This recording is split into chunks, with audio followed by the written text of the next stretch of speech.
intended for mature audiences. The views and opinions expressed are those of the panelists and do not reflect in any way those of the podcast partners, sponsors, or affiliates. Enjoy. Hi, this is Michael Buffer, and you're listening to the Voice of the People. Let's get ready for Boxing Voice. Hey, Daddy, this is Dollar Beat. BoxingVoice.com. No matter what nobody say, man, Spirit, can't nobody fuck with me, man. You know, I can't be fucked with, you know. Dollar Divisional Productions. Whether you pay to see me win or you pay to see me lose, you're gonna pay. Fuck it, your kids still gotta eat. I don't have to watch, any footage of a fighter. I mean, because I'm Floyd Mayweather, everybody gotta watch me. I knew eventually I was gonna have to fight Oscar. I feel like he was straight up and down, no special effects.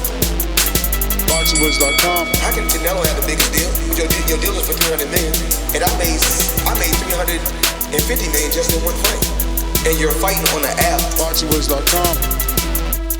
I'm a king, okay? I eat a feast. Every time I eat a feast. And when I get up from the table, I don't give a fuck who get the leftovers. At the end of the day, follow my green print. Dollar Divisional Productions. BoxingVoice.com.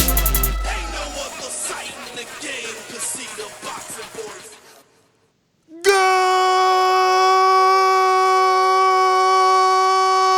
morning, TBV. Welcome back, ladies and gentlemen, to another morning edition. It is Tuesday, and TBV has a jam-packed show. We will be discussing two-part welterweight topic. Did Bob Arum in Top Rank fail Terence Bud Crawford? Now that every day that passes, another welterweight that was available gets signed up to fight. And we're talking about Shawn Porter, who was available, and Sebastian Formella, who was available. And we really wanted that IBO WBO unification for Bud. But it looks like they're listening. And Al particularly loves this show, or at least the ideas that manifest on this show. I mean, I got to say the same for Oscar, as the rumor has it, he's in negotiations with, Bob Arum in Top Rank to see if Bud does what Nestor Gibbs says and goes to 154 pounds and fights Patrick Teixeira. Earlier in the year, he felt like, no, why would I go to 154? I guess after a few conversations with he and his buddies and probably our show, he realized you're creating pound-for-pound legacy by going up and getting another divisional title. But Shawn Porter, blessed to be with Al Heyman and Fox. I know that the news came down that he lost his job as a commentator, and we assumed that there was a possibility because of the pandemic that he would have lost his 4-fight PBC on Fox deal, and that is not the case, as Michael Coppinger of The Athletic is reporting that Shawn Porter versus Sebastian Formella will happen on August 22nd, which is the same day as Alexander Povetkin. But hey, that's in a whole nother country at a whole nother time zone, so we should be able to watch both. But on August 22nd on Fox, on PBC. So for Shawn Porter, this is everything that he needs. But we'll dive into that in a minute. Let me go on out to Corpus Christi's own tornado hurricane survivor, the one, the only, Money May Munguia. It's me, Mario. Call me Money May. Call Sean August Money, because he coming back August 22nd. That's the rumor, at least. I don't think anything's official yet. But Mike is obviously a reliable source, and we could take this, with not much of a grain of salt. I hate to walk over your intro, champ, but I spoke to Formella. It's absolutely true. We might even... No, I'm not saying it's not true. It's just not finalized. There's no press release. I don't know if they've signed contracts yet. That's all I mean, is that I don't know if the dotted line signed. Even if you go to Formella's Instagram, he's announcing it. He's like, after the news leak. No. I agree that they've agreed in principle. I'm just saying, like, there's been no press release from Fox about a card. According to Dan Rayfield, the announcement from Fox for all August and the end of the fall show should be coming this week. Yeah, So, that well, and here's the thing about that too. Dan Rayfield, They said they formerly were of going to come on ESPN. Friday. Yes, of course. And they said it was going to come last Friday. I had heard it wasn't, and it didn't. And now it's supposed to come this week. It has to. It has to. With everything that's happened, it doesn't make sense from last week with Showtime. The buzz they got. It does make sense for it to come this week. So I expect it to be announced, and like I said, I don't think that we need a grain of salt with this, whether it's finalized or not. Mike's a reliable source, and obviously Formella's going and saying it's happening. So, yeah, man, I think listen, we'll chop it up, but for me, I think that we've been conditioned in this time that we're at to see fights a little differently. And I see this much different than I probably would have pre-pandemic. Yeah, I mean, I get what you're saying. Like, yeah, we use the term, this is a pandemic fight or it's pandemic season. And I understand what that means. And for those, that just start following the program, obviously that means that the level or the quality of opposition versus the A side doesn't match. And we understand that because we're in a pandemic, the promoters can't normally find the opposition because of COVID testing and positive results and finances, no crowds, etc. But this is beyond a pandemic fight in the sense that this is exactly what the doctor ordered for Shawn Porter, a tough-nosed veteran who, goes in there time after time, regardless of who he's facing, and gives you the best performance that he can. It's funny because 3 years ago, maybe he wasn't as admired as he is now. Back then, it was considered an ugly fight, not just a tough fight. Now it's more like Shawn Porter is that test, and we do want to see you face him to see, can you beat him? Because if not, then you're not the goods. But we got TJ that says, Showtime Shawn Porter soon, 3-time world champion. And I'm with you. Look, I see people saying, oh, there's no respect for the IBO. And look, that is a topic of opinion. The truth is, if you get a recognized champ to start to treat that title as any of the others, he will garner that attention and respect. I mean, when you think of like Sebastian Formella's post, let me see if I can pull it up so I don't have to paraphrase the entire thing. But, he's basically saying like, look, the news was leaked. And since it is, yes, it's true. I'm facing Shawn. I'm super excited. This guy is, let me see what he got here. Where we got? Sebastian. What up, Sebastian? Yo, it was funny. Yo, he hit me back, man. He talks in English. I was happy to hear that. And he's excited, bro. I don't know if he could do Skype, so that's what we're really waiting on. Maybe we could slot him in a day. We do got Barry Hunter in about 18 minutes. For those that don't know, Barry Hunter, the trainer of Franchon Cruz and, Isaac Dogboe, amongst others like, Rashid Warren and Patrick Harris Jr., and even played chief second for Shawn Porter on many occasions. So this is the post. I'm screen sharing it now. Let me just make sure it's lining up nice, which is not. Let me adjust. Boop. There you go. Slight adjustment, and we're good.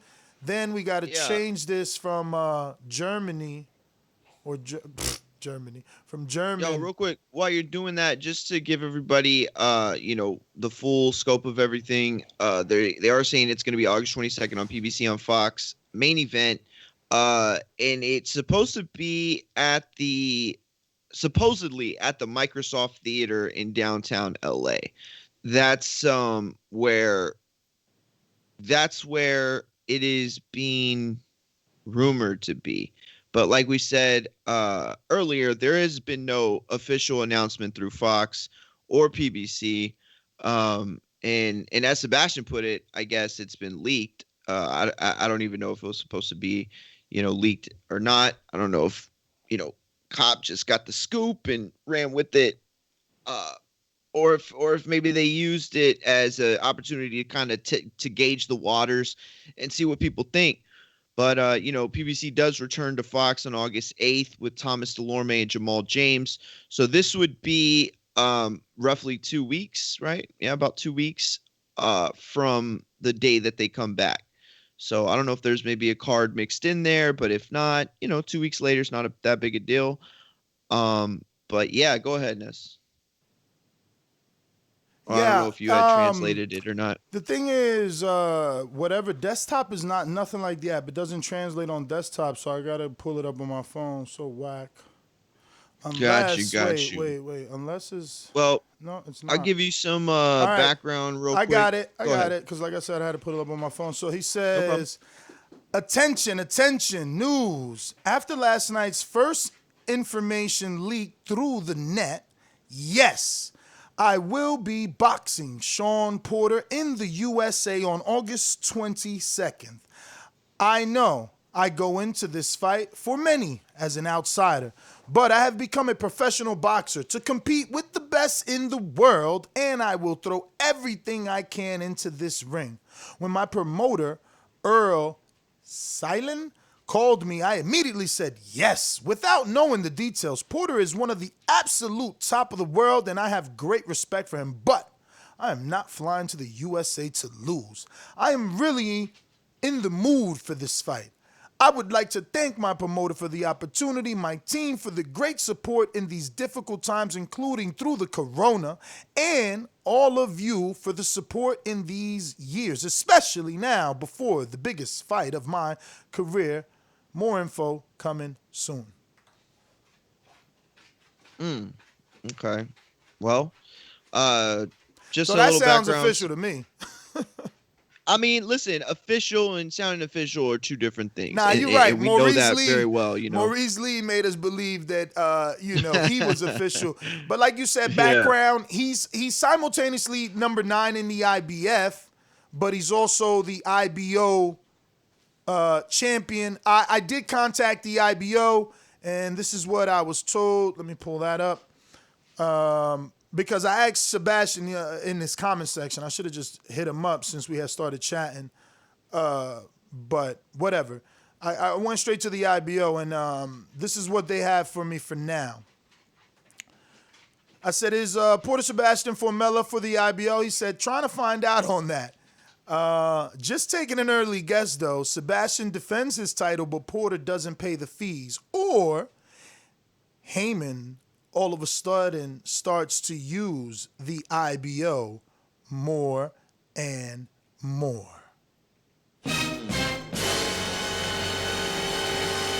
Or and Sebastian, then it's turned into the PBC belt. Or Sebastian simply relinquishes it for the best day of his life and gets mauled. No, he did not say that. Nah. But he did say relinquish it. He did say relinquish it. But we That's all know hilarious. he's going to get mauled. Like, come on, listen. I'm going to start giving these people shots out. I don't have any affiliation with them, and I used to, for a long time, only give negative publicity. But, there was rumors that, like, it was the same guy writing all the articles under different handles. I really don't care. I'm starting to enjoy the way the Boxing News 24 writes. They're very aggressive and straightforward.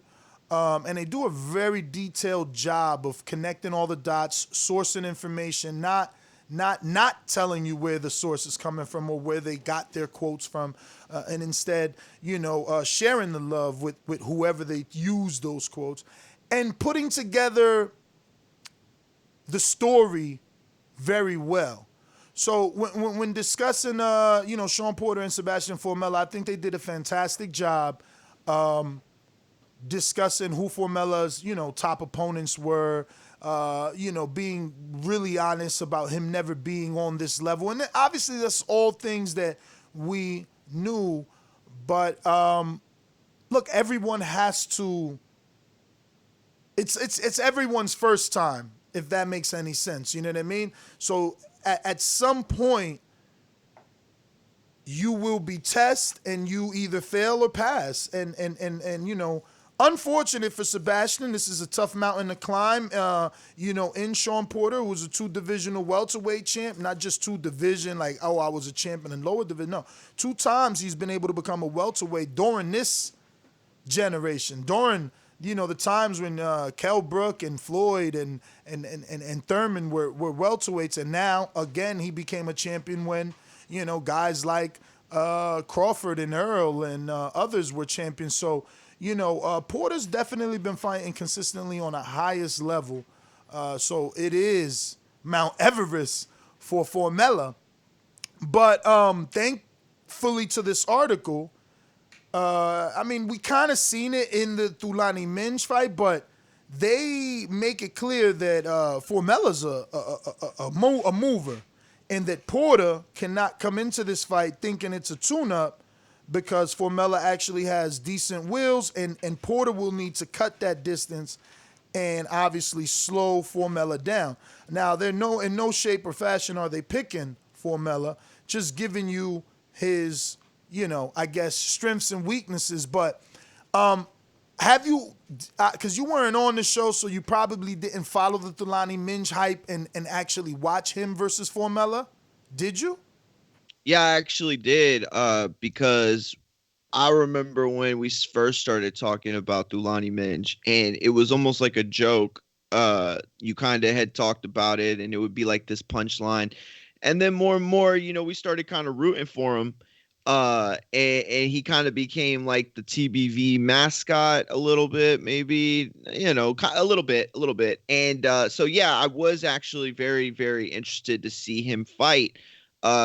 And I was also interested to, see what happens with the belt, because we had talked about that and, all that. But here's the thing. I feel strongly in saying that in this era, the belt doesn't necessarily make the man. The man can make the belt. And what I mean by that is that you can look at the IBO and say whatever you want about it, and you probably be correct in saying it. But Shawn Porter, to win that title, whether he pays the sanction fees or not, but if he were to win that title and take it, he automatically adds more prestige to the title in everybody's mind as a whole than it has gotten in, probably generations, or maybe not that long, but it's been a while, specifically for the welterweight belt. And so that's where I'm at with this, is like, it could be for the title. I would be cool with it. I think that it's a good fight right now. It definitely is. It's somebody who, because Porter deserves this. Like, you go and look at his resume right now, and he's fought in a row Broner, Thurman, Berto, Granados, Garcia, Ugas. Like, bro, give the man some time to breathe. Earl Spence, which was his last fight in September the 28th, 2 days before my birthday. And, so here he comes. It's almost a year removed, about 11 months. But Sebastian fought in 2020. So he has fought this year. So, I don't know what that's really going to do. Usually I would probably say something, but I don't think that's that big a deal, right? With a guy like Porter, who's always going to be in shape, who's always going to come ready, who's always going to have his game plan, that it's going to make it a rough night for someone else. I don't care when this kid fought. He is in a fight of his life. And so this is a type of fight that he deserves, but ultimately the question goes back to, was the ball dropped in not getting Sebastian Formella for one of the other welterweights, specifically Terence Crawford? I think that the only answer for that can come when we find out if the rumors are true. And I say rumors, but Michael Coppinger is reporting it. So shout out to Stonebone, truly, showing that he's connected when it comes to that camp, because, Coppinger and them are reporting it this morning, I think, or late last night. And, he told us that yesterday sometime or whatever. But the point is that if they don't get that secured, yeah, you got to look at it as a dropping of the ball. Think about it. Every single welterweight is fighting. And I'm not talking just top names. I'm talking C and Bs too. Actually, Josecito is still out there, and that's a great fight still because of what Josecito did in the 7th round with Thurman. So I would accept that, and Castillo Clayton is still out there, but obviously Castillo Clayton, we haven't seen him debut with a U.S. fighter yet. But you got to think about it. Abel Ramos is fighting. Ugas is fighting him. Jamal James is fighting Delorme. Now Porter's fighting Sebastian.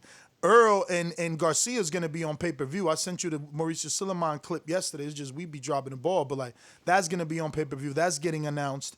It's just so many, every welterweight has a fight. Thurman, leave it to intrigue. Thurman believes this just is the writing on the wall, which leads to Thurman rematching Pacquiao. Because if you're Pacquiao, who do you fight? But I think, if you're Mario, you're thinking, well, it could be Thurman, and that makes a lot of logical sense, but you still have that ace in the hole of Amir Khan, right? He's still out there for Pacquiao. And so is Mikey, for that matter. So it's not a shoo-in for Thurman, but, essentially all the available names are scraped up. Now you got to pay big money to make Mikey convince himself to not wait for Pacquiao, or Thurman to not wait for Pacquiao. Those are expensive names during this time that I just find a little bit difficult to make. But again, it's more about Porter. And like you said, this is okay because it's Porter. It's because he's coming off a loss, because it's a year almost that he's been out of the ring. Everything about Formella makes sense. The fact that it's also an offensive, defensive move on a chessboard, and they're snatching the belt up. They're taking that undefeated opponent away. That just is like the cherry on top. You know what I mean? Chess, not checkers. No, listen, and here's the other part about it. I wouldn't automatically go to, they dropped the ball with the Shawn Porter fight. You know what I mean? Because here's the thing, there was no inclination that Crawford was going to get anybody real like that. There was no inclination he was going to get a Porter. We had Ugas on, even when they were talking about the potential of a Ugas fight and those rumors were circulating. He came on and shut him down completely. He said, I've never been offered that fight. He said that nobody's ever contacted me about that fight. So it was somebody throwing, ish at the wall and seeing if it sticks.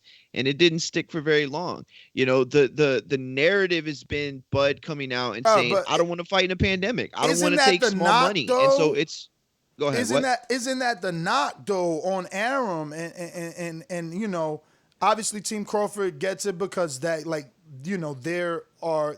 that's the guy people want to see fight. But that's the knock. The Arum says, Ugas is a good fight. Porter, I guess he's a good fight now that he had that good fight with Earl. And Thurman, we could make him an offer. Yeah, I love the Jermell Charlo, but no offers go out.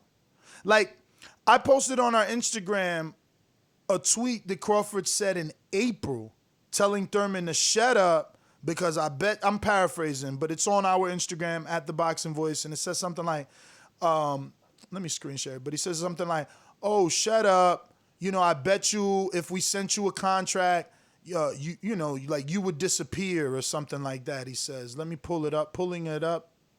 5, 4, 3, 2, here. Pulled up.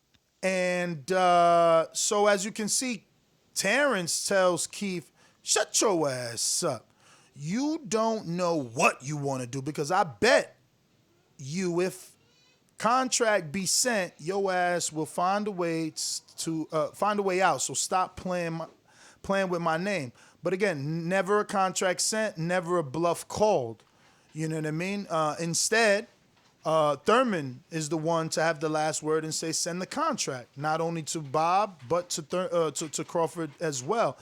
And it's just a little strange, because those are decent fights. At least they can say the same thing they said to us about Danny a bunch of years ago. Did we accept it? No. And I'm not lying to my audience trying to say that we would accept it this time, but at least there was an excuse. Look, we sent them $3 million. He didn't want it. What's up with Thurman though? That's a good fight. No offer sent. It's just strange. Rashidi Ellis is now fighting. Boots is fighting. Virgil just fought. Like I said, Ugas is fighting. Jamal is fighting. Delorme is fighting. Every single welterweight is fighting. So, And I think that, go ahead. I'm sorry. no, I was just going to end it really in saying that, we have to stop saying that this is Bud hate and more like, yeah, well, damn, is Bob really, like failing Crawford? Like, Does he have a plan, actually? Does he actually have a plan? Bruh, he didn't send Charlo an offer. Charlo just announced the unification. Obviously, I am being honest here. It is without a doubt a possibility that offers would have went out and Al would have said no, because all these plans that were just unveiled in the last week could have been there. And, he just had his own plans. But at least... Could have been there pre-pandemic. Yeah, but at least Crawford and his team could have... Well, look, we are trying. But that's not the case, They're leaving Bud out in the cold, man. It's because at least you crazy. could have the narrative that, look, nobody's fighting me. I'm Yeah. continuing to be ducked. But that's just not the case at this point, because, like you said, and here's the thing I think that might bother. I know it bothers me. It might bother others, and it might be what's bothering you. When you think about Bob Arum and you think about Top Rank, everybody talks about how like he's this masterful promoter, and he is. So you always assume that he's got this trick up his sleeve. You always assume that he's got this ace in the hole. But with Bud, it just doesn't seem to be there. Whatever this master plan is to seduce a Pacquiao into a fight, or to get the Earl Spence buildup, or to fight an Ugas, or to fight a Thurman, or to fight anybody really, it's just not there. Somebody is dropping the ball. And listen, again, we can't get out of pocket here, because we all knew that he wasn't going to fight. I mean, listen, the reports last I heard from his own mouth is he likely wasn't going to fight this year. So we can't hold his feet to the water and say, completely, oh, well, this is, a surprise or a shock. But it's just odd to continuously come back, to be coming back from the pandemic, and to continuously hear welterweight after welterweight after welterweight, and also 154 pounders get their fight signed, who was maybe not in contention, but at least their names were buzzing around Crawford's. So for this to just add to the list, it just feels like repetitive. It feels like another one again, him too. Like, let Pacquiao announce this week and it's all over now. Like, it's like, what? Like, what is going on here? What is the plan? Like, something's got to give. And for there to be no inclination of that, like if they were to come out and at least say like, oh, Bud's not fighting for the year. But I don't think that Bob is sold on that. And I don't think that he wants that to be the case. And I don't know, if there's somebody's trying to call the other's bluff or what's going on here, but the situation is straight. And what's going on is it seems like welterweights are getting exactly what they need at this point. Specifically talking about Porter, he is getting the fight he deserves. Somebody is looking out for him. Somebody has a plan, and somebody is navigating his career very specific, taking and very care of him correctly. This exactly. is a check during the pandemic. This is a stay busy comeback fight during the pandemic. This is a promoter to a fighter, handler to a fighter. Get your confidence back. It's all right. You did great. Go in there and knock this guy out. Let's get you back in the saddle. And, I just like to see people getting taken care of, We've been watching Shawn his entire career, like Crawford, like any fighter. And you don't want to see them get jerked on this level and just be a piece of meat, so to speak. So, real quick update. Barry is saying we're good to go. I'm hoping he did, Skype. If not, we're going to have to rock out, older gen is the older gen. We might have to rock out with telephone. Hopefully he's got a son or daughter, wife that could hook him up and just create those Skype accounts for us. Nice and easy. Rapidito. Because it would be interesting to talk to Barry. Barry once told me in Florida a story that I'm gonna see if he can repeat, and see if all those years ago I connected those dots wrong. But I feel like many, many moons ago in Florida, he was talking about Terence Crawford. We'll find out. We'll find out. I'll bring it up specifically and see if he remembers, and then if not, fish a little bit more.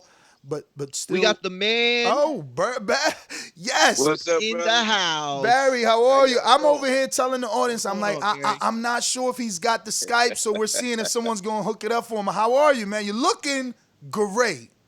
You look Thanks, great, man. I'm hanging in there, man, during this crazy times, right? Yes. It's a beautiful day outside, man. Oh, man. Listen, so definitely very, very excited to have you on. As we seen your last performance, obviously with Isaac Dogboe, just blown away. I mean, from the beginning, I thought, wow, his shoulders are a little big. He's a little muscular. Is he going to gas out? But it was like, you guys, I don't know what he did, what you did, what changes were made, but he was just like a little machine. Defense was so much better. Can you just, I don't know, walk us through the beginning when he came to you and how long it's been to get him here? And are you satisfied with this performance? Well, that last question, yes, I'm definitely satisfied with what I saw from Isaac. It was funny how this thing worked out. You know, I like to say it was divine intervention. We watched his fight. The first time I ever saw him fight. And when he won the title, as a matter of fact. And that Monday, we were back in the gym, and I had said to Boogie, you know, Patrice Harris. And I said to him, I said, man, I saw this kid fight this weekend from Ghana. And I said, man, I was really impressed with him, man. I said, I would love to work with that guy. You know what I mean? And so that was just a conversation we had, you know, gym talk. And a little time later, I know he had lost to Navarrete. I didn't see the second fight, but I saw the first. And it wasn't the same kid that I had saw the first time out. And so his dad actually got in contact with Boogie via Instagram and, you know, wanted Boogie to work the pass for Isaac. So Boogie asked me about it. I said, cool, bring him on down. And he was only supposed to stay down 2 weeks, but he fell in love with us. And he ended up staying down, called his father and said, yo, man, this is where I want to be. This is where I want to stay. And so we started to work with him. And, you know, first and foremost, he's just a good soul. You know what I mean? Anybody would love to work with this guy. And he had a confidence problem when he first came. We put him in with some guys, and, you know, I could tell that, you know, he wasn't 100% confident in what he was doing. And so I told Boogie, look, we're going to step back a little bit. And we're going to go ahead and build that confidence up, man, and see what he can do from there. And so I put him in there with guys that I knew he could handle. And after that, man, he just shot, you know, his confidence just shot through the ceiling. You know, he became one of the boys. And I was really, really elated with what I saw from him last Tuesday. He exceeded my expectations for sure.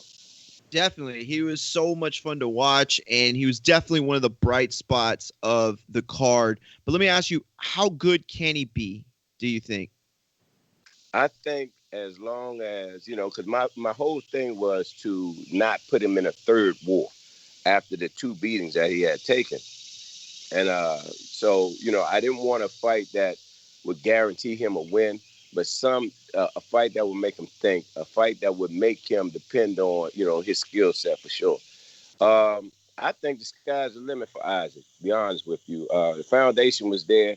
He said on the telecast that when we got him, he was a broken man.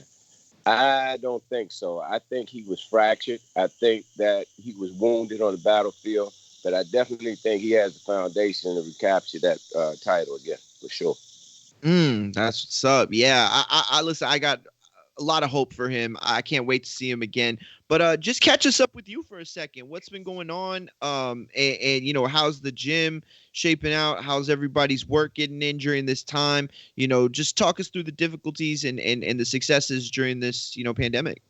Well, of course, you know, just like everybody else, man, we had to find ways to survive during such a crazy time, man. You know, you got the pandemic going on, then you have, you know, people fighting not to wear masks. You have the Black Lives Matter movement going on. You know, the city was in this turmoil, you know, and along with, you know, inner city violence. So, you know, we, you know, got together one day and we said, okay, well, look, let's do something. We can't go inside the gym. What can we train at? And so we did. One of the guys that we trained, his dad runs a school, and he loaned us the football field. And so we had camp for Isaac all except for one day on the football field at Anacostia High School.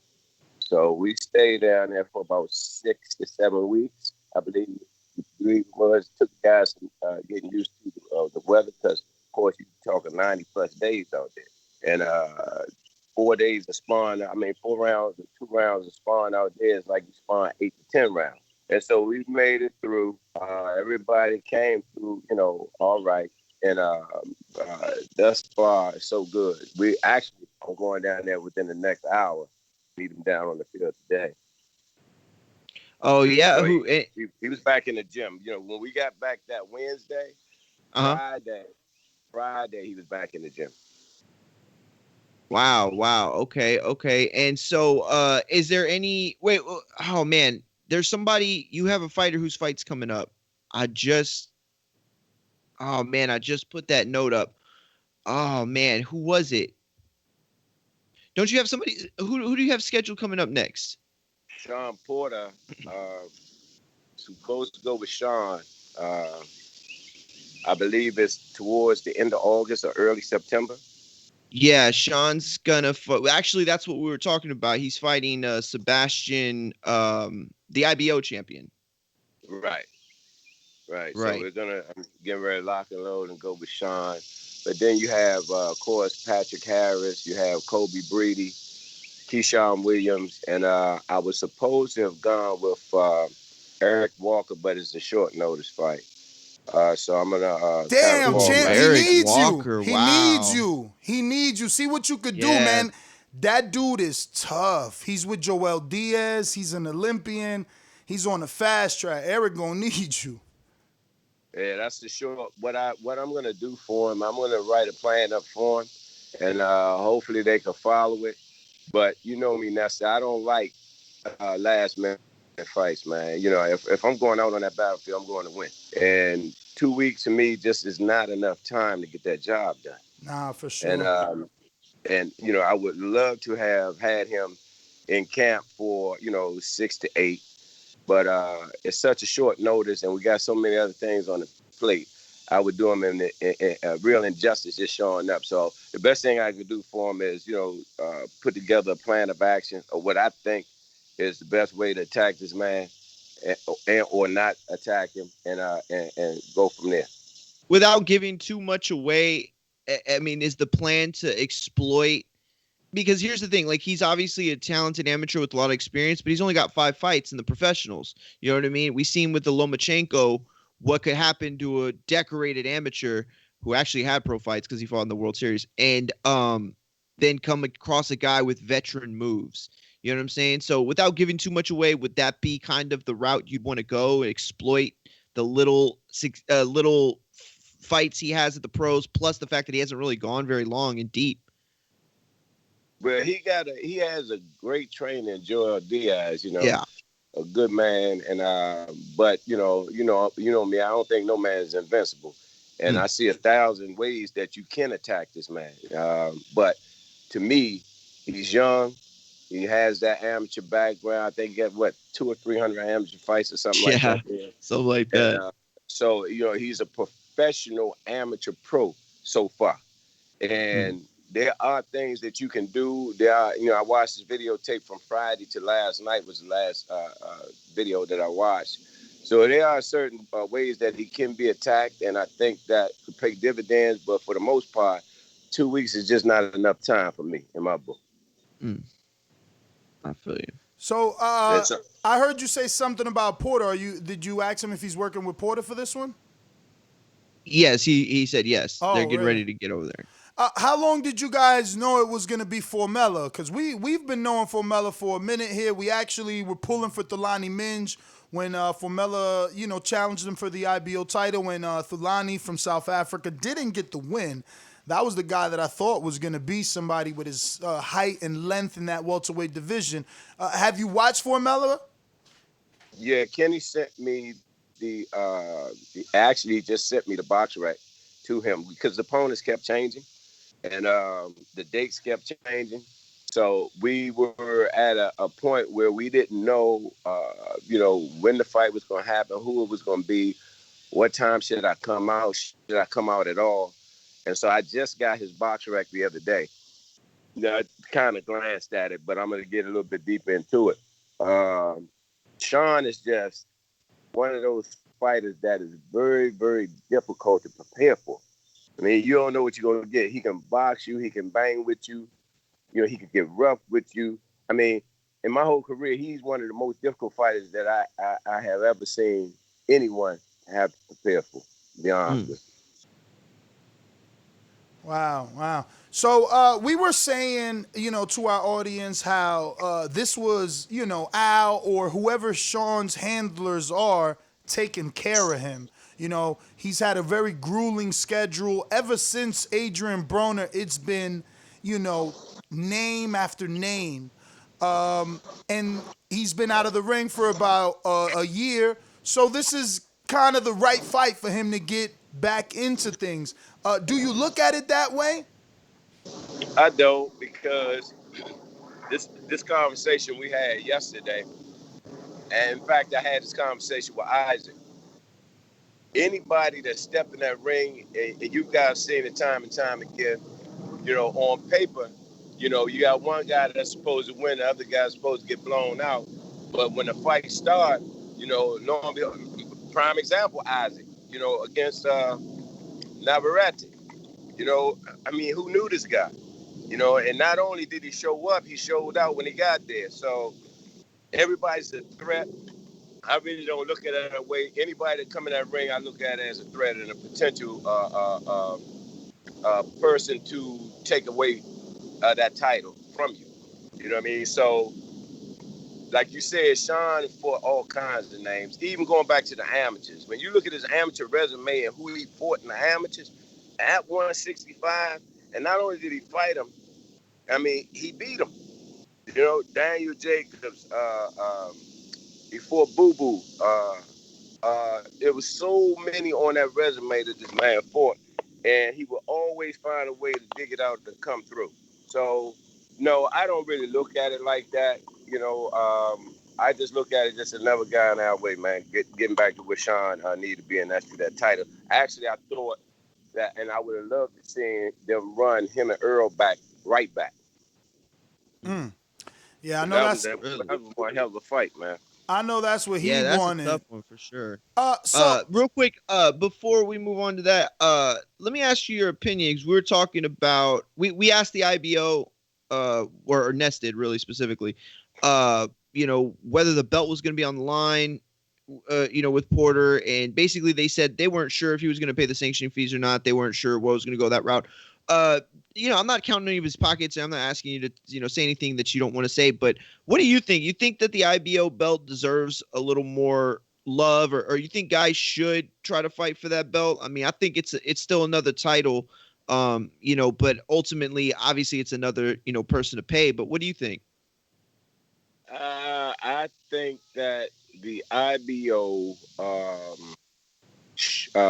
just like any other title, or it's just like the guys that's fighting for the NABO or NABF. Yep. It's just a step back to get back to that WBA, WBC, IBF title.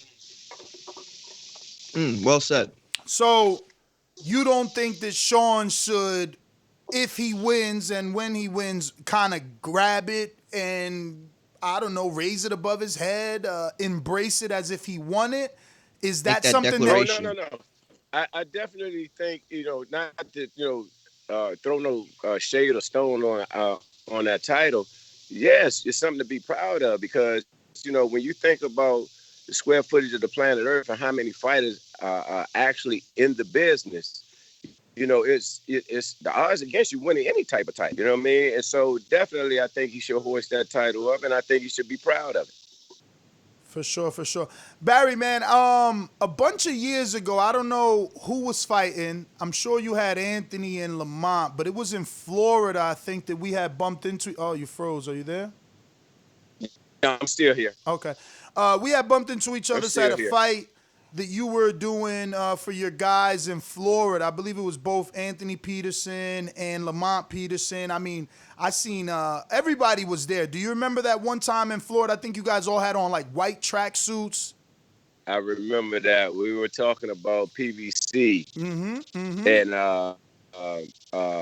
about the other from not wanting to, pay the fighters that type of money. I remember that. Yo, damn, that's official. You got perfect memory. So I was telling my audience that I wasn't sure if in that conversation, all right, so I'll say it's something you had said, like, I heard something. You had told me something like, yeah, I heard that someone isn't happy on that side of the street. So I don't want to insinuate, but it felt like you was talking about Bud back then. Was it Bud, and do you feel like he's not happy with how he's being handled?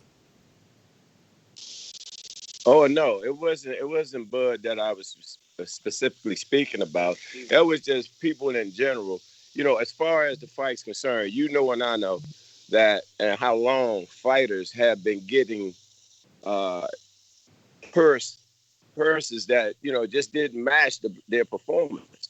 And any given Sunday, you go up there and you start boxing, man. And I know that you may not leave.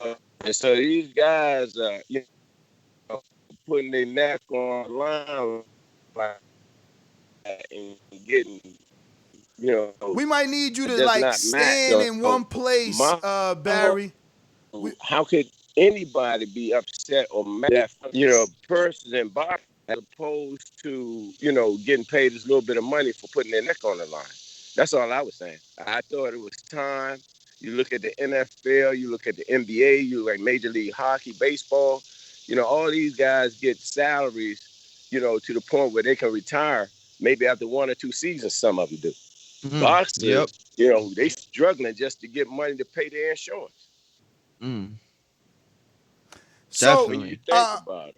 We were talking about Bob Arum kind of failing Bud in the eyes of our eyes. We feel like every single welterweight just announced a fight. Like everyone that I know, Boots Ennis, Virgil just fought. Rashidi Ellis is even fighting. Brad Solomon is back. Yordani Ulgas, Abel Ramos, now Shawn Porter and Sebastian Formella. Danny and Earl is going to get announced. Jamal James. And all the while, all these opponents were potential Bud opponents. Before the pandemic, Porter was saying he would be interested. Ken was saying, well, Bob has my number. Call me. Never happened. Thurman expressed interest. Senate contract. Never happened. Jamel Charlo said he would fight him. Bob came on our show. I love that fight. That's better than any fight. Never sent them an offer. And it just looks like, Bud can't get that fight. Man, look. The way I feel, it's simple with me. I don't believe in 4 and 5 different belts at the same sanctioning body. I think it ought to be one massive belt, and all the governing bodies kind of combined, which is in my dream world. Combine their titles together and let everybody fight for that one title, and then you'll truly see who is the best person on the planet. That's not going to happen. So some kind of way, hopefully everybody find a middle ground so people like Bud and some of these other fighters, that don't have a lot of competition, can get what they're looking for. I think all of those names you just named, just imagine seeing all those guys go up against one another, eliminating each other, and the last 2 fight for that covenant crown. That'd be outstanding. That would be awesome. That would. It's just, we would need those 4 to 5 sanctioning bodies to kind of get together and split their fees and make one belt, you know, maybe put the IBF off to the right, the way they have Ali's face or something like that. But again, staying on. Wait, real quick, what was the last era that you thought that happened? Wow. I mean, but see, I'm going back. Oh, I don't mind. Back to you're going back to Jack Johnson, and you know when he did his thing, James Corbett, you know, days like that where, you know, the best fought the best. I mean, you can even come up a little bit and go back to Ray Robinson days or Ray Leonard days. You know, Ray fought Duran, he fought Hagler, he fought Hearns, Benitez. These were great. These were just legendary fights, man. And they didn't wait till one was old. They fought each other, you know, at the peak of their career. Yes. You know what I mean? And when you go back to them days, when you see people like that group we just spoke about, and you see like Aaron Pryor, Alexis Arguello, and man, these are legendary fights, man. So legendary. We still talking about them fights to this day. Yep. I just saw the legendary nights last night for that fight. Man, I'm telling you, man. So me personally, like you said, Nestor, I like to see, you know, all those governing bodies kind of come together and create that one huge title and let everybody from around the world fight. That's us. That's people in the UK. I mean, just everywhere. And had the last two standing, fight for that championship. I agree. Listen, Barry, you being in that DMV area, man, I know that you're familiar with Gary Russell, not only from the amateurs, but from the pros, right? Yes, sir. I don't know if you know, obviously, you know, you might not be hip to social media, but my man has been breaking the internet in the last 48 hours. He recently said that, I believe in the Olympic trials or Olympic training center, he broke Terence Crawford's jaw, sent him to the hospital. And he says, look, I want to move up to 47. I could fight those guys at 47. I'll fight, you know, Terence Crawford. I wanted to fight Mikey. He didn't want to fight me. I wanted to fight Leo, Abner. I mean, he's called out Tank, Devin Haney. He wanted to fight Farmer before Farmer lost the belt to Joseph Diaz. How serious do you think Gary is? Like, should us as boxing fans really be, like, can he really move from 126 to 140 for Devin Haney, from 126 to 147 for Terence Crawford, from 126 to 135 for Gervonta Davis? Like, or is he just selling us dreams here? Like, you know him better than us. That's a very talented young man. Always have been, ever since he was a little boy. In fact, when I first saw him, he could have had to be about 5 years old or something, throwing punches in the ring then. Apparently, he sees something in these guys that he think he can exploit and come away with a victory. So, teach his own, man. More power to you. If they give him that shot that he's looking for, then take it. If you believe in it, go get it. And you believe he can do it, though? Like, that's the question. Can he do it, being a smaller guy for so long? Like, he's been at 126 for so many years. I'm not one to tell a person what they can and can't do. Apparently, him and his squad, his dad, they must see something that they believe in. And if you believe strongly in it, I mean, go for it. I mean,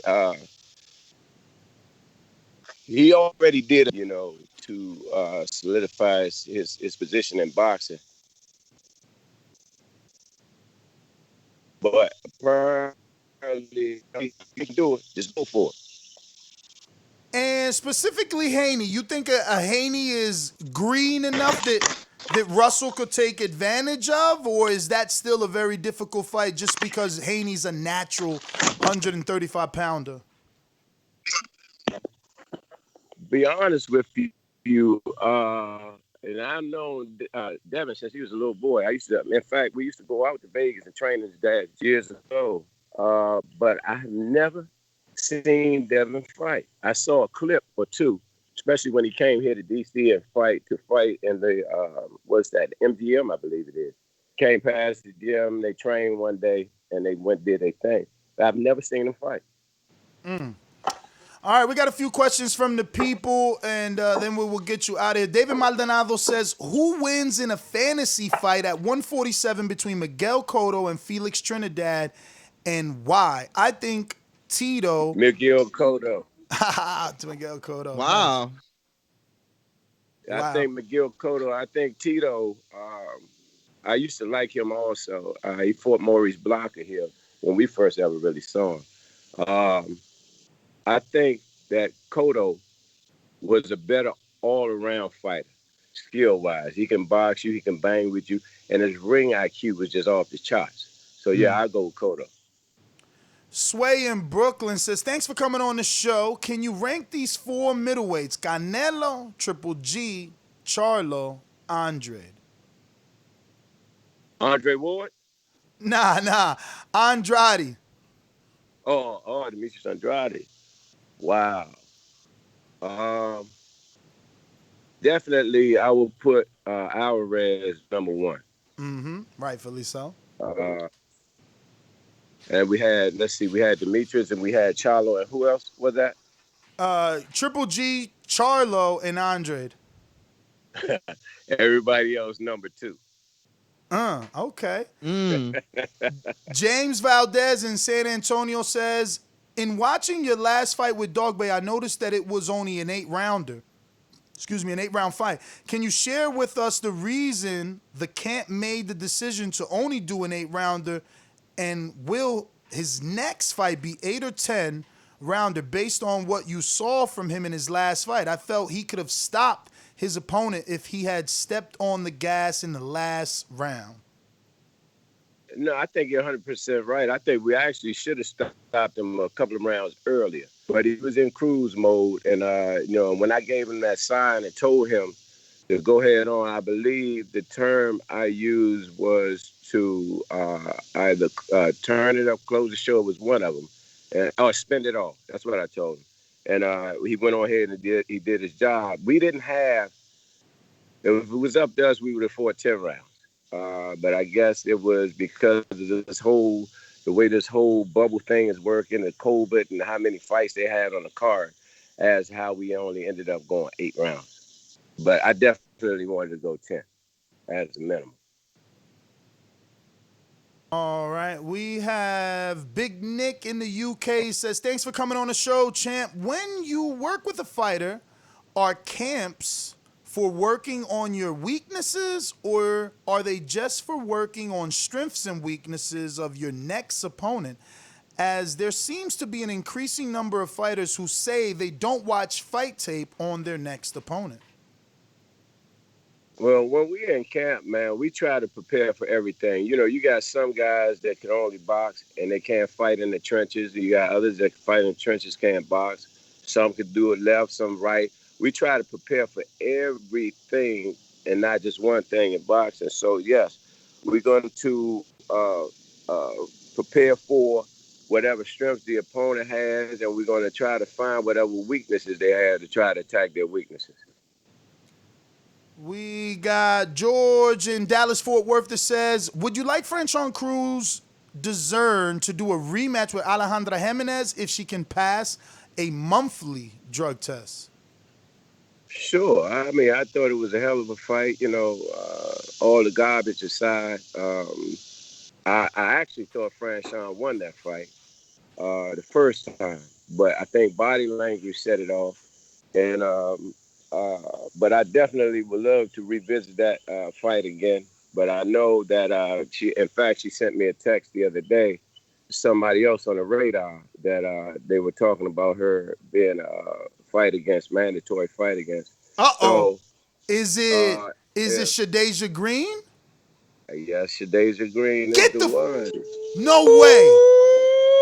Yeah, no, I don't want that fight, coach. It's too soon. Shadeja ain't. Man, I don't know if Shadeja ready, man. Franchon, I was just talking about, because I seen Shadeja fight for the WBC Eliminator. I told my audience it might end up being her. I think it's too soon. She look, Franchon been on the world level. She fought Jimenez. She fought Mariciela Conejo. She fought, for God's sake, she fought Clarissa her debut, man. Damn, that's not good. And the thing is, it's crazy because I spoke to Shadeja, someone called me for some sparring for her, not knowing that I knew something about Shadeja because she was in camp with us with Shawn before, and Kenny used to work with her. And she had said then, about, possibly fighting Shawn or wanting to fight Shawn. And we welcome that. We don't discriminate. Whoever it is, step up, we can get it. And so I'm definitely looking forward to it, be it Shadeja, be it Jimenez, whichever one. This time, it's going to be a different ball game, especially if we face that young girl again. Man, I'm nervous. That sucks, man. I love both of them. That's like, I really know Shadeja, coach. Right now I can't go to the gym because they're only letting the fighters there, but like, that's the gym I train out of, man. I've sparred her. I've watched her spar countless professionals, like countless. Juan Bowser that just fought on Top Rank. I mean, Derevyanchenko. I mean, she's fearless. Damn, this is crazy. Yeah. Shadeja got a good skill set. I watched her down there with Kenny. In fact, I held the mitts for her, if I'm not mistaken. And she's a good little fighter. So, our thing is simple now. We're not going to take nothing for granted. I think, the last fight was an eye-opener. And we're definitely looking forward to, either Shadeja or revisiting that fight that we did in Vegas the last time. Damn. Coach, would you be honest, even though you might fight her, do you think Shadeja doesn't let her hands go enough? I mean, that's just my observation. I've been to, she's only had 5 fights, but I've been to at least 3. And like I said, I watch her spar. I feel she's a phenomenal counterpuncher, but I think she ain't get into that groove where she's letting her hands go enough for a real fight. Like, you not gonna win a fight just countering all the time. And in my opinion, I could be wrong because every judge is different. Well, of course, when you going for that title, people want to. A lot of people say they want to fight for that title, and rightfully so. But they don't understand some of them, what you have to go through to get it. Everybody's not going. When you fighting them champions, man, they're not going to lay down and just give you, the average one, just give you their title. You're going to have to go to war to get it. So if it's Shadeja, I just hope she's prepared for war, because that's what it's going to be. Damn. So, like I said, I'm in the gym with Shadeja, man. Like, who have you let Shawn spar with? Because all women say they spar with men, but what men has she been in there with? Man, Shawn been in there with everybody. Shawn been in there with Anthony Peterson. She been in there with Lamont Peterson. She been in there with so many different pros. It's unreal. And don't flinch when she get in there. So she is really used to it. Wow. Mario, pick up that next one. I'm actually texting Shadeja. She's in the gym. I'm trying to schedule her now. We at Bros. No problem. Bros, yeah.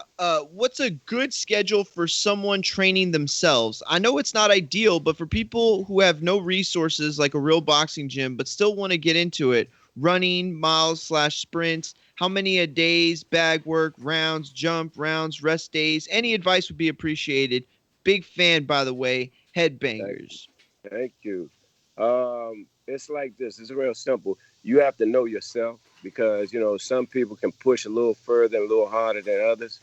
So, first thing I would do is, especially if you're just getting into this thing, go get a physical, get checked. You know what I mean? And after you get a physical and get checked, kind of share with the doctor what you want to do. Because especially now in the dead of summer, and if you're doing something outside, you don't want to go out there and have a heart attack or heat stroke or something like that there. I would actually limit it to maybe, especially if you're just starting out, 30 to maybe 40 minutes every other day. Start out that way. Make sure you stay hydrated. Make sure you eat something before you train, a little something. It could be a granola bar, banana, fruit or something like that there, either a protein shake. And after you do that, and it's funny because years ago when I was on the U.S. team, and we used to go to all these nutritional meetings, one of the best recovery drinks was chocolate milk, believe it or not. Wow. And that window you have after you worked out like 30, I want to say 30, anywhere from 30 to 50 minutes, somewhere in there, your body is kind of starving for the things that it lost during your workout, your salts, your potassium, your electrolytes, the whole nine. And so it wants it back bad. And so during that time, after you get finished working out, you should have a little something after you get finished working out, going out the door. So I would say at least 3 times a week, about 30 to 40 minutes, give yourself that. And then from that, you turn it up as, you progress as far as your workouts are concerned. Awesome. Perfect advice. Moving on to Scott, the Christian fight fan. What up, Coach Hunter? Thanks for coming on the show. You always been one of my favorite coaches in the boxing game. What you did with Lamont career has been a blessing. Love the journey. Are there still talks of possibly doing a movie about you and the Peterson brothers? There have been talks about that for years, during the story, the movie, the book, the whole nine. But since we've been still on this journey here, myself, for sure, I hadn't spoke to anyone recently about it. But it's crazy because we had this conversation recently, Boogie and I, about how our journey, when we looked at the movie about NWA, we have a similar story. We've been through the deaths, the shootings, the fights, the coming from zero to world titles, and the deceit, everything. It's crazy. And that was just, you have Lamont Anthony's story, which is crazy in itself, but you have so many stories like that, throughout the gym. It's unreal, man. Yeah, no, the stories together would just be phenomenal.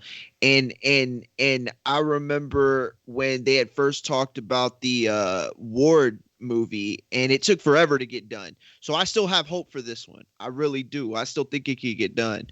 I hope it does. If it ever happens, I'm telling you, it'll be almost like a bestseller because, everybody can would be able to identify with the story because, of course, everybody didn't come out of the shelters. Everybody didn't come out of the federal penitentiary. We have people that came through the gym that are now successful attorneys. In fact, we have 2 of them for sure. EMTs, firefighters, police officers. All the stories wasn't tragic.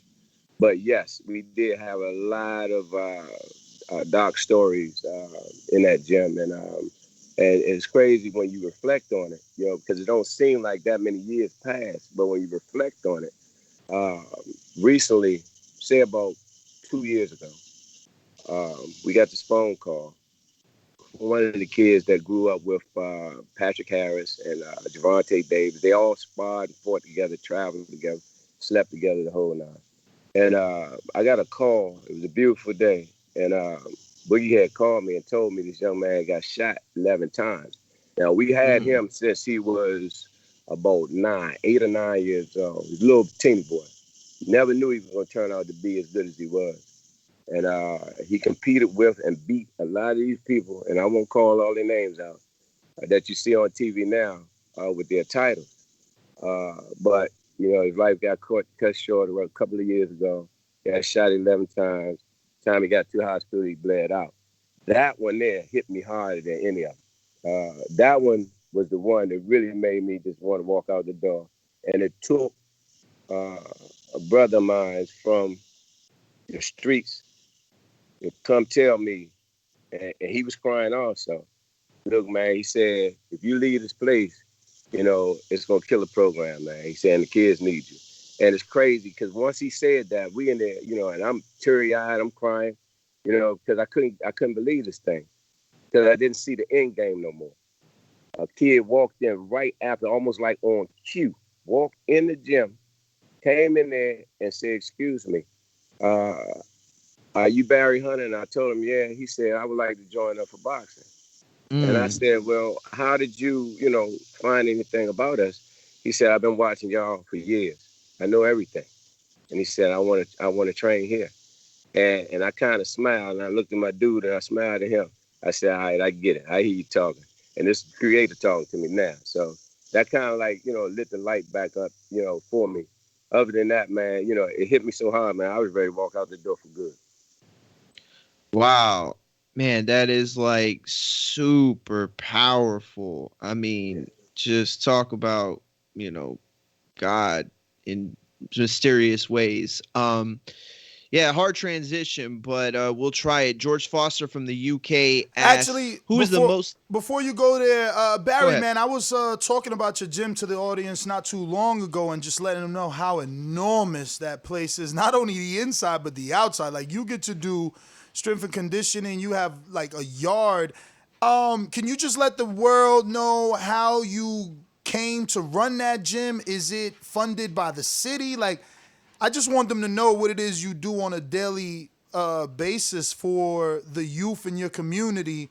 And man, just really how fantastic that gym is. When you compare it to a bunch of other boxing gyms, I mean, you have everything in one place, from weight rooms, multiple gyms, dozens of heavy bags. Like I said, so much space outside for the guys to do, track and field and strength and conditioning. I mean, it's just a true facility.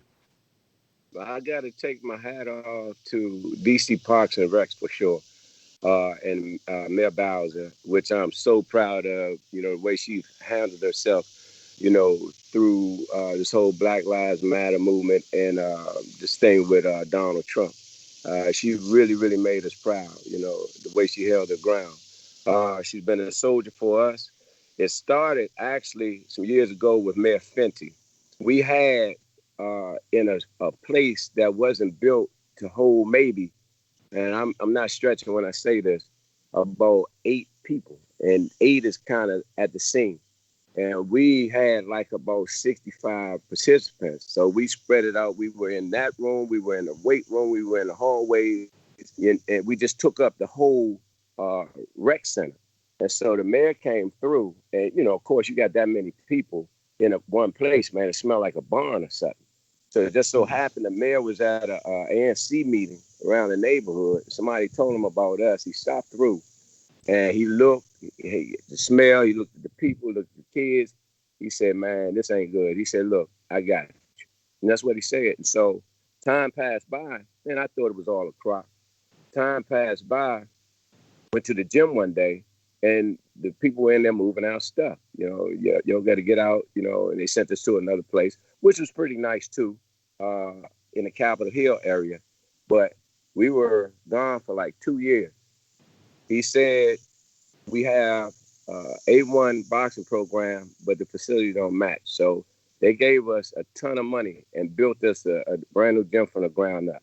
And I don't know how many people know, about even my amateur background. We won over 100 national titles, and pushing close to like 150, on up. And so with the program being as successful as it was, the mayor came through for us.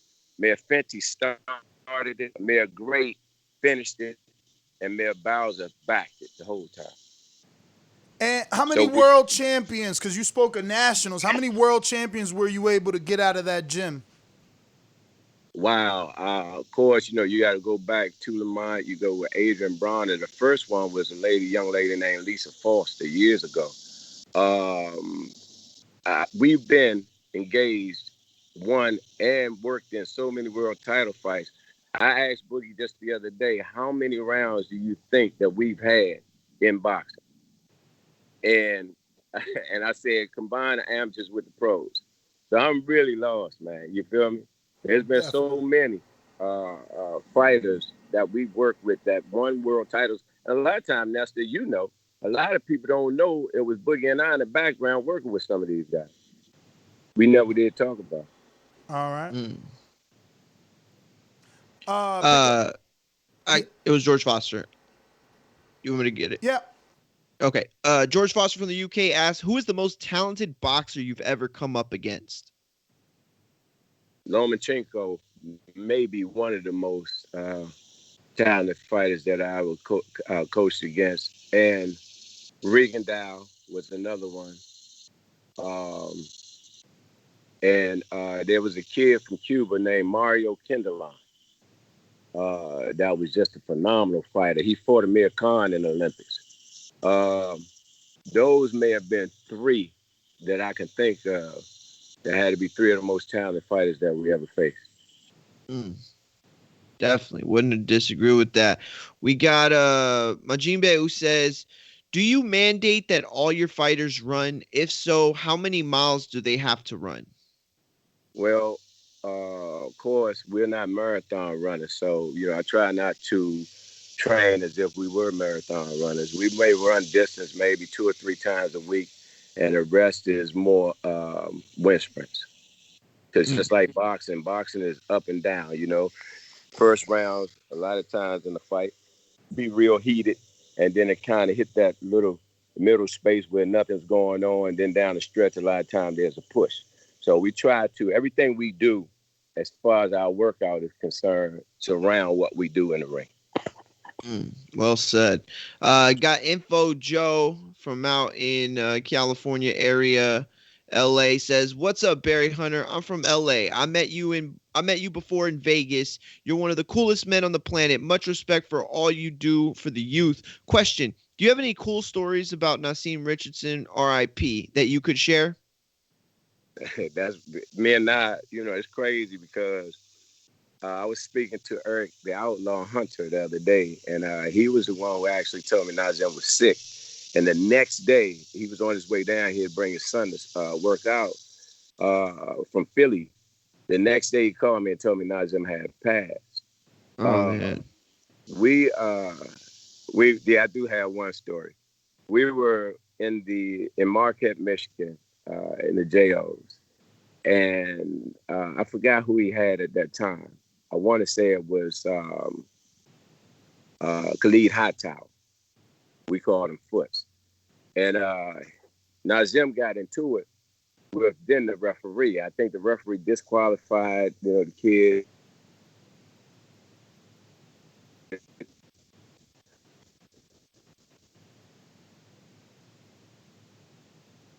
Hey, looks like we lost you there, Barry. You got to get to a little bit of service. Finally, he calmed down. And then, so we went to the store. We went to the store to get something to eat. That was a little ways from the dorms. And when we got there, he walked past this guy, and I believe him and the guy spoke. And then he stopped and did a double take. He was like, "Is that?" And it was the same referee that had just disqualified him, right? And so he getting ready to make a U-turn to the guy, and I grabbed him. I said, "Let it go, bro. It's over with." And it was so funny to me because he was getting ready to speak to this man and not recognizing that this was the same dude that he just had a heated conversation with at the dorm. And his facial expression was priceless, man. I laughed my behind off, man. Nazim was a soldier, though. He had some fighters, man. We had to fight them guys going through like the regionals. So he had, what was called back then Concrete Jungle, and everybody know anybody that faced them, they knew they little theme song that they had, man. And so when you saw them dudes coming, you had to fight, bro. Isn't that the name of their gym, Concrete Jungle? Yeah. Concrete Jungle. Yeah. Because I feel like I remember they have a cool logo. Yeah, I remember going to see Cunningham. When I say concrete, you say jungle, concrete jungle. And it struck fear in a lot of fighters, buddy, because he had some fighters that could straight do it, man. Oh, man, I hate to make this longer, but you know what? We were talking about this question or this conversation yesterday on Untitled, and you're the perfect person for this. I feel, and one of our masterminds feels like Adrian Broner's career would have been different if he never took the step aside money and let Floyd fight Maidana. I feel like he would have dug deeper because he had a lot of success. He had late success in the Maidana fight. Plus, he suffered his first knockdown. So there was some embarrassment involved there that he needed to overcome. But by having Floyd step in, give him some money, and take over the fight, the pressure went off of him and onto Floyd. And I think, Broner never dug down as deep as he probably would have got to avenge that loss had it been an immediate rematch. Is that just me in my own head, or do you think that would have worked out differently if he would have took that rematch? I think the rematch would have been great, and I think he could have benefited a lot from that rematch. But I don't think that was the all the end all for Adrian was another one that, we had the privilege of working with, since he was a youngster. He used to live with Boogie, as a matter of fact. And we would train him here. He got into a little problem down there. We would train him here, send him back to Mike. He would fight and be back here the next week, the following week. And Adrian was just a phenomenal athlete and could do it, had skills up the wazoo. But I think a lot of the shall I say roadblocks were self-inflicted. You know what I mean? With or without Madonna, I think his personality was big enough and the skill set was big enough to do whatever he wanted to do. To be honest with you, and I think sometimes it bothered me because Adrian didn't get a chance to become what Adrian could have became. Yeah. No, I agree with that. Hey, let me ask you real quick, because I remember Eric Hunter pretty well. How old is his son? His son, he got a son that's about 14 years old, and I work with him, man. Wow. And he got the power like his father had. Eric used to knock almost all the kids out in the JOs. I mean, put them to sleep. Really? Man. Yeah, to generate that type of power on such a small frame was phenomenal. He could punch, man, and he had skills. No, he did. He could fight, man. If his son hold on to what he's doing now, based on what I saw, he'll be another one. Yeah, I still don't forgive Eric for beating Jerry Belmontes for coming in, taking it late notice, and still winning. But it's all good now. But yeah, man, I can't wait to see his son come up. Next one coming from King Amin of Essex says, "Good morning, Mr. Hunter. Was there ever a time when you turned down an opportunity to train a top prospect simply because you didn't think he was dedicated enough?" Good question. Yeah, it was a great question, and thanks for the question. There have been, and I won't call no names. There have been times that I asked to train certain fighters or lead a country or what have you. But I got to feel something too. It's a connection. It's an energy thing, and I don't work well with those who have negative energy. If you're positive, you're willing to work hard, that sort of thing, then cool. I've been known to, if I'm not that new traditional coach that let the fighter coach the fighter. I mean, you either going to do, what we ask you to do, or you get gone. It's just that simple. Definitely. Coach, I don't know. I missed that part of the Niejo interview. How easy is it to train him? Is he, because, I don't know. Is he a worker? Does he love to spar? Is he, I don't know. Talk to us about him just a little bit, because, again, I was really excited how well he looked. Yeah, he is my type of fighter. One of the ones that you have to shut down, because if you leave it up to him, he won't shut down on his own. He's always one of them type of guys that, like, say if we work out today, and we're getting ready to do it again. It's hot outside. When we go back home, now it's time to chill, because the rest is just as important as the workout itself, because that's the time that your muscles get a chance to repair themselves. You got to watch him, because he'll turn around and go run another 5 miles at night or something. And so he is that type of athlete that most coaches would love to train. He's easy, he's following instructions. I can go back to that fight, and that was our first fight together. We've been working since December. That was our first fight together, and almost everything I called from that corner, he tried to do it, or he did it. So, yeah. Wow, that was only one fight together? That was our first fight together. Damn. Now that Navarrete's moving up and you guys moved up first, is he looking for that rematch? Because Navarrete's about to get a vacant title shot with Jesse Magdaleno, who's trained by Javier Caputillo. Well, what I would like to do, I'm going to get his body mass checked and see if he's able to go to 22 and be effective at 22. Because at 22, I think, I think personally that may be the better weight for him, or he would be very, very effective at that weight. He did great at 26. But you know, like you said, he's a very short guy. You know, and I think he can handle 26 because of his power. But I definitely think he'll be a force at 22. All right. Who's next, Mario? We got a few more Go- only. Sorry. Yeah, a couple more. Teddy B says, I'm actually in DC Northeast. It's dope that y'all are working out at Anacostia in the mix. Any DMV fighters you have your eye on to possibly train? Also, the Peterson fight was a dope ass atmosphere. No, it's no one specific person that we're looking at to train. You know, I look for certain things in people that we do train. I love dealing with people that are not from the area or people that has not come from another gym. It's easier for me. So, you know, it all depends on that athlete. You never know who's going to walk through your door. You know, some of these guys come through, you know, are just flat out clowns. And then you have the other ones that are serious at what they're trying to do and willing to put the work in. Those are the ones that I'm looking for. Makes sense. That makes a lot of sense. Next one coming from Tracy Raventor says, what's up, champ? My absolute favorite fighter is Showtime Shawn Porter. My question is, besides him being so relentless, what is his most shocking attribute?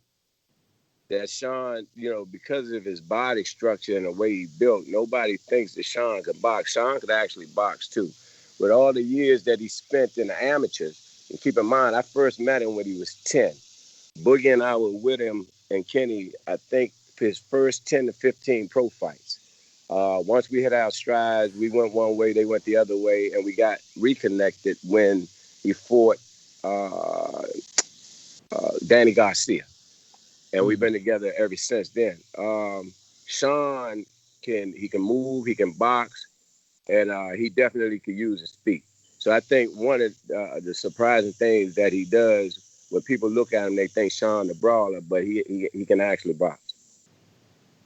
Got you. Yeah, he boxed Ness's butt off one time in sparring.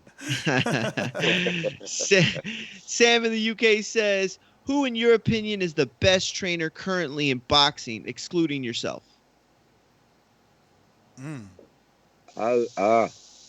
Patrick Harris. Yeah, Patrick Harris. It's a lot of good trainers out there. And let me take the training part off. I want to say teacher. As far as teachers are concerned, you got to look at Terence Crawford and his crew. You have to look at Garcia. And of course, you know, I'm kind of biased when I say this because I'm friends with him. I like Freddie Roach too, but I really like Robert Garcia. I like the way he does his guys and the way he works with his guys. Yeah, man, Robert, he's got like a whole academy going on in there. Next one looks like it's coming from Brandon in Cincinnati. That says, what up, coach? What's next for Nuke? Rashid Warren. I don't know. Last I heard that he could possibly be fighting for the world title. So nice. We got Ryan O'Rourke in the UK says, what up, coach? From UK Liverpool. Who should get the Canelo fight at super middleweight? Who tests him the most? I really can't say. Like I said, if Andre Ward was in the mix, then it would be Ward for sure. And I'm going with Ward against anybody. But I'm not really sure. But I really like Canelo because, after that Floyd fight, he was educated, man, and he went to work after that point. So, definitely I think pound for pound right now, he may hold that crown. But who knows? You look at Spence. Earl's a big kid, man. He may end up moving up to that weight. I would love to see Earl fight. Yeah, I thought that was a perfect be fight. awesome. Before this pandemic, man, I was calling for that fight in Texas. I think it'll do 100,000 easy if they price the tickets, the way that they did when Canelo fought Liam Smith. He sold out like 40-something thousand there, or 50-something thousand. Actually. If him and Earl do it, yeah, you're 100% right. I think that's a sellout, and I'm definitely going with. In that case, I got to roll with Earl. I like him, love him. I've been with him, on the circuit a few times. So that's my guy. Last two questions, and I'll slide in another extra one. So since you said you're going with Earl on that fight versus Canelo, one could assume that if you got him beating Canelo, you got him beat him Crawford, or you don't? No, I didn't say now. I said I'm going with him. You know what I mean? Now, you're not picking. Oh, you just, okay, you riding with him. Yeah, I get it. Definitely going with him. Those three. Terence Crawford is a phenomenal fighter, man. And, the thing I like about him is if it's on the line, he going to go get it. And, whereas though a lot of fighters may shy away from that contact, he going in the storm. That could be a blessing and a curse. Sometimes your heart could be too big, but I would love to see all three of them get at it. All right, we got two more. One is just a invite. Izzy in Oklahoma says, thanks for coming on TBV. Offer always stands when and if COVID clears up and you coming through Oklahoma, lunch on me. And we got Big Casual, who's our last one, that says, what up, coach? Grew up in Oxon Hill, Maryland, PG County. Has Jarrett Hurd ever trained at your gym? Do you think he can get back to the top of the 154-pound division? Hurd was one of the guys when we used to have the massive camps. They used to come up to the gym, spar many a day in the gym. Sparring was crazy. You had Hurd at the time in the gym with Javante, with the Petersons, Adrian, Robert Easter. All these guys, Erickson Lubin, all of them trained in the gym around the same time. And I think that if he dedicate himself, if he put the work in and change a few things along the way, I think he can get back. Jarrett Hurd is a big, strong young man. Big, strong kid, able to take punishment. But you want to limit the punishment that he's taking. He get back to the basics. Like I said, tweak his game a little bit here or there. I think he can get back.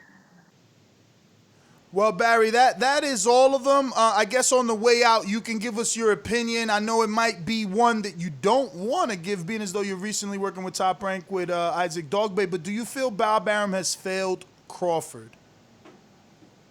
I'm a plead the fifth on that. You know what I mean? I think that again. I think because of the politics of boxing, a lot of matches we don't get a chance to see. A lot of guys that we would love to see, we don't see. I think once they work that out, get that worked out, and everybody come together, man, boxing be once again one of the most popular sports in the business. Because the fights are there, the matches are there. We just got to make them. Barry, man, I want to thank you obviously for your time. Does Isaac speak English? I never kind of realized that. Speak the English very well. Oh, man, we're going to have to get him on here, man. He looked phenomenal. Really? College grad? The whole nine, yeah. Wow. It's awesome. Wow. Is he staying out there with you? He lives here now. Oh, wow. That's what you want to hear. And we hit it on, like I said, and, I don't know if you guys ever seen his fan base in Ghana, but it's equal to, almost the fan base that Pacquiao has in the Philippines. Word. And hopefully one day we get a chance to go back, win this title, take that title back to Ghana, man, and so the people could really, really enjoy it, man, because they're hungry for it. That'd be dope. Well, Barry, man, I want to thank you once again for the time. It's always a pleasure to have you on the show, man. Just continue doing what you're doing. You are a truly, like you said, a teacher and a gem in this sport. We enjoy your time and interviews. If you have any social media you want to give out or, I don't know, anything Headbangers related you want to announce, you can do so at this time. If not, thank you again. Enjoy the rest of your day. Thank you, brother. No, I appreciate you guys. And anytime, man, I'm sitting in this chair, I'm having a great time with you, both of you. Normally, if anybody get in contact with me, it's through Boogie's Instagram page. And of course, I'm a dinosaur. I only know what they tell me as far as the computer is concerned, and especially you, Nestor, because you know everything about this stuff. But if you ever in DC, y'all come on past. We at the Headbangers at Bald Eagle Rec Center. It's on Joliet Street, Southwest. All right. Well, Barry, man, thank you again. Enjoy the rest of your day. There you have it, ladies and gentlemen. World-renowned Thanks, trainer, Barry. Thank you, brother. Barry Appreciate Hunter. you, All right. All right. So we're going that's a on gentleman right there. We're going on drive-by because we got overtime scheduled in 5 minutes. So hard drive-by right from the rip. Give us your thoughts, and we're keeping it moving. Sponsors coming at you now.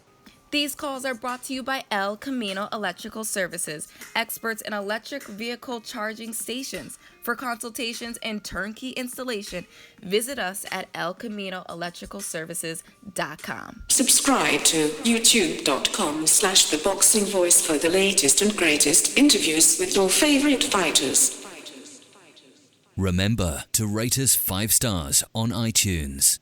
Caesar, talk to us. Drive by.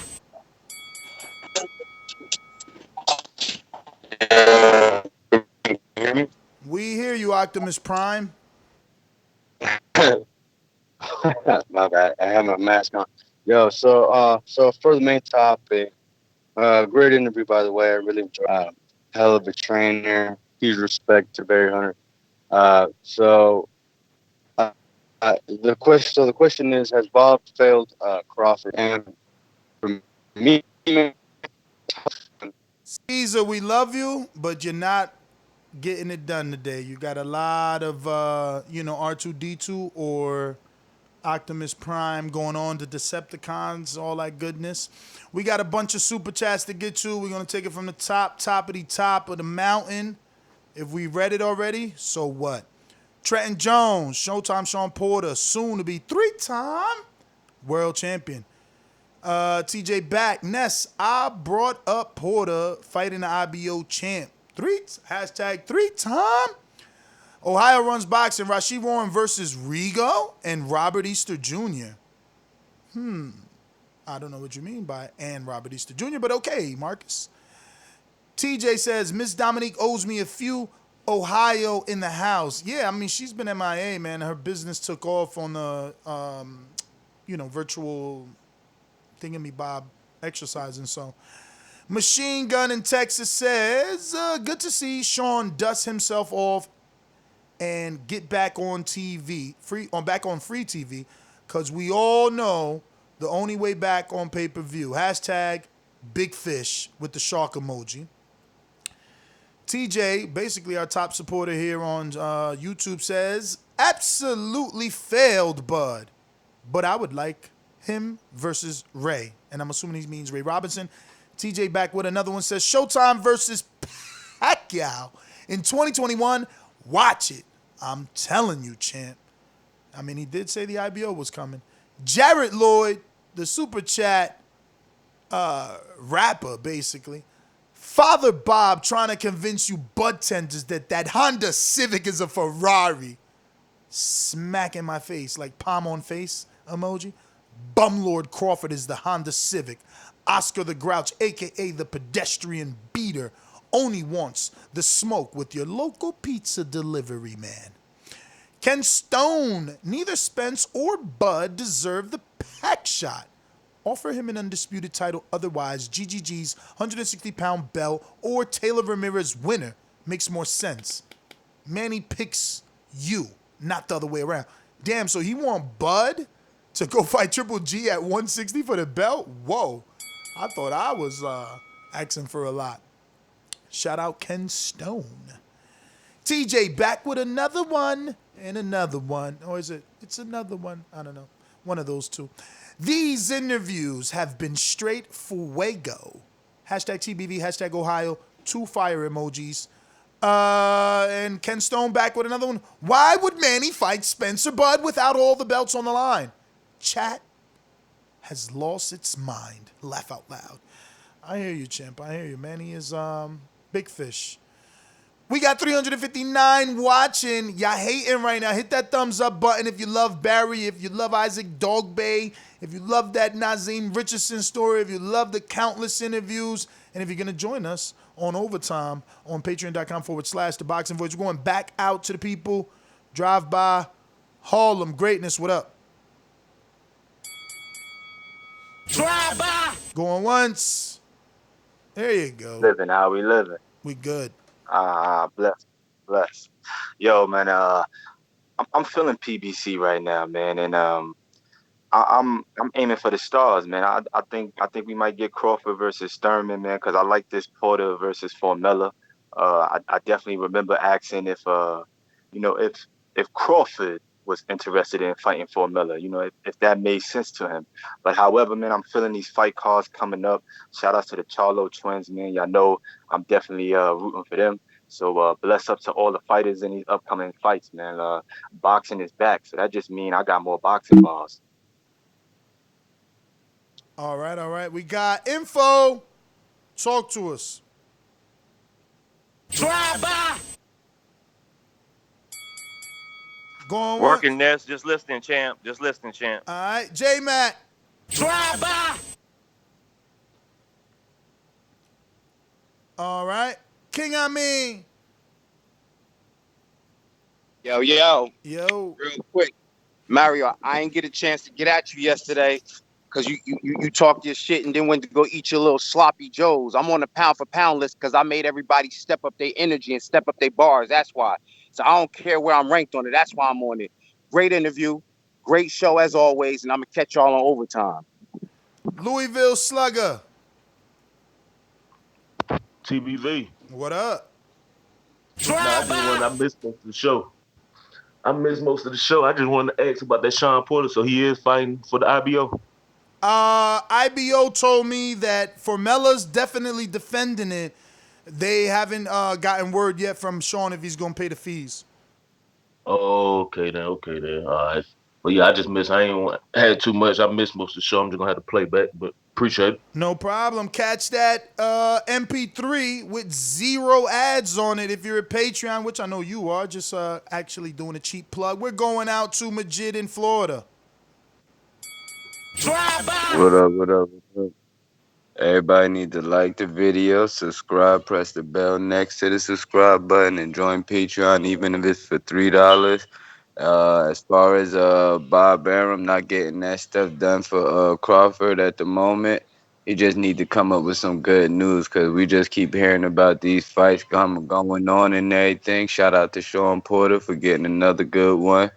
Best of luck to Crawford and his endeavors trying to get those good fights that we want to see, man. And Casual ain't here talking all that crap last night, you know what I'm saying? But yeah, man, that's all I got. Yeah, for sure, champ. He don't get to hear your boxing calls because he's been taking off the morning. He's working now. We're going out to NO in the NO. What up, champy? And he comes from, ladies and gentlemen. Yo, forgot his drive-by, champ. Look, Drive by. I gotta cook right, man. Look, shout out to Kenneth Porter, man. Shout out to Kenneth Porter, dog. Say, bruh, I see the whole play, Ness. This dude about to be the 3-time welterweight champ, dog. Then he gonna get that WBA belt, you heard me? That regular. He gonna snatch that regular. Then he gonna be unified 3-time welterweight champ. Everybody gotta give him 50-50 now. Straight down the middle. He got 2 titles and 3-time champ. Terence Crawford they gotta split the pie halfway now. That's the plan. All right. Champ, Steve in Chicago. I think you said you just listening to Stone Bone. What up?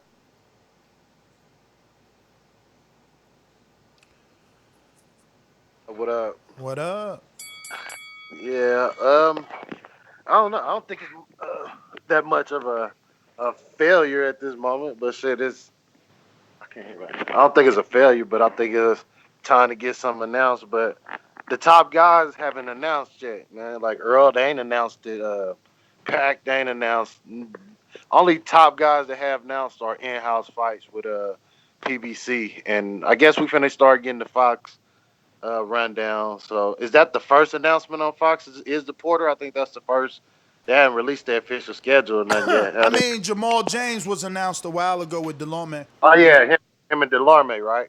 So, oh yeah, so we finna everything about to fall in place. So he targeted in November. So we're gonna hear. We about to see Earl and Bud fights start to be within 3 to 4 weeks of each other, so that their next 2 fights take place. So their third fight out, they should be no excuses to why they shouldn't fight. So 2 fights for both of them. Then we're gonna get they fight. You about to get Earl, Danny, and like Intrigue been telling you, it's gonna be Earl and Keith, because Pacquiao not fighting them. And then that third fight out will be Bud and Earl. So y'all got it. Catch y'all later. All right. Yeah, just want to tell you, that information that you gave us yesterday night seems to be right. Coppinger's reporting on it as well. And that could be the biggest save for Bob and Bud, and that be, the Patrick Teixeira 154-pound fight. That's a one-up right there. You become like a 4-division champ or a 3-division champ, probably 4 for Crawford.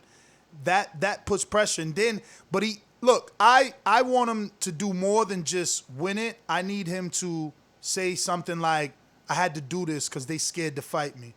That's got to be like the tag phrase of the fight. Like, I gotta move up because everybody afraid of me in my division. But NetsGTO, Instagram, and Twitter.